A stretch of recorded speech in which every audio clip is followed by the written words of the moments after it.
Hello, thanks for inviting me here to do some observations and commentary on the state of cannabis in 2010.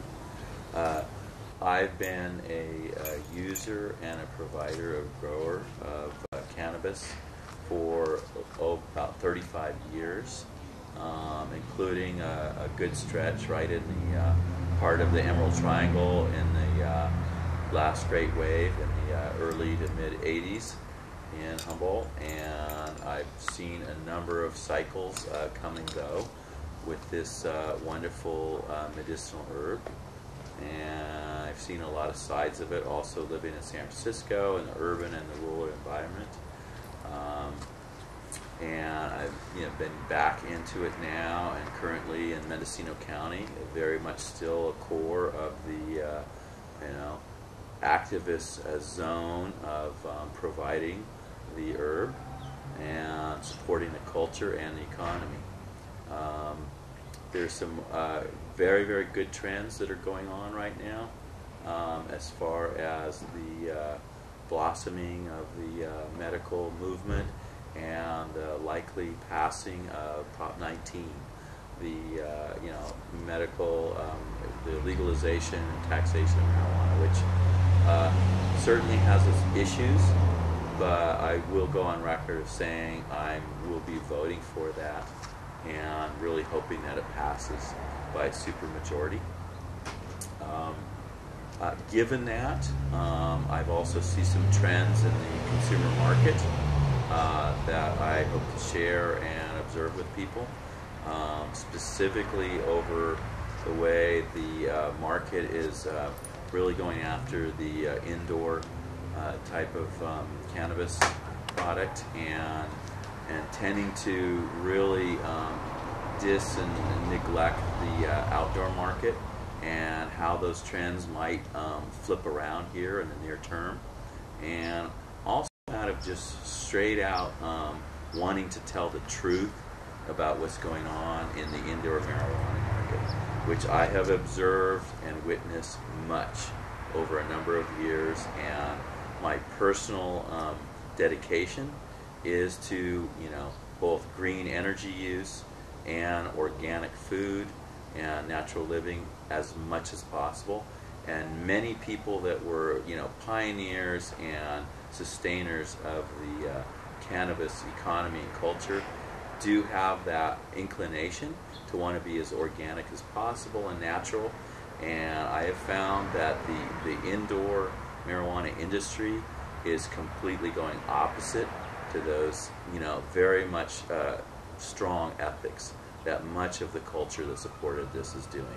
And I will make a statement for a fact that based on everything I'm seeing and the trends in the industry, and it's not hard to basically verify that I would say probably 80 to 90% of the indoor marijuana out in the market is heavily chemical and probably has pesticides on it. And based on that, I tell my friends to be very wary of smoking indoor marijuana, and especially if it's being advertised and sold through any kind of medical program or relief for people with diseases or cancers.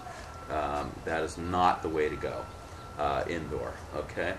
And meanwhile, through very careful horticulture, cannabis can be grown, some of the best that could be comparable to indoors if it's done carefully outdoor, and much the old school way and new school with the techniques, but still grown in soil, in sunshine, out in the open or in a greenhouse with real water, real soil, and real 100% organic nutrients. And if this industry is going to come out and get any kind of certification, that's one of the first certification that needs to happen is organic, and there will be some standards set for that. And there is no way, no matter how you bend the definitions, that indoor cannabis will ever qualify as organic, in my view. And I want people to think about that. And that's the first observation that people should consider, just for their personal health and use, and for their, basically truth-telling and, being straight up in their language. Basically indoor is a factory, clone, enhanced and manipulated product. It's very industrial design style. Scientifically, you might get a perfect product that's duplicatable. That's classic corporate culture right there. And if people wanted to go that way with their cannabis, fine. Go get it at McDonald's, Let Coca-Cola get in the business, R.J. Reynolds, That's exactly what they did with cigarettes, all right? If people want to go that way, that's fine, but that's not very conscious, and that's not really dedicating yourself and honoring the spirit and the ethics that the culture that really, nurtured cannabis did over 40 years. And that's something to consider. And the other thing to consider in this time of awareness in, greening and renewable energy and sustainability, indoor marijuana is absolutely not sustainable or green. The carbon footprint and the energy wastefulness of indoor marijuana is obscene. Obscene. And basically anybody that has any kind of consciousness or emphasis or care about our planet and how we're using energy and materials would really have to take a consideration about, doing indoor marijuana versus what can be done outdoors. And really there's just no comparison. I mean, it's basically, growing a plant outside in the sun or in a greenhouse. You're not using a light, you're not using energy, you're using, natural soil and 100% organic. And that's more in tune with the basically sustainability of the planet that we want. If you're talking green consciousness at all.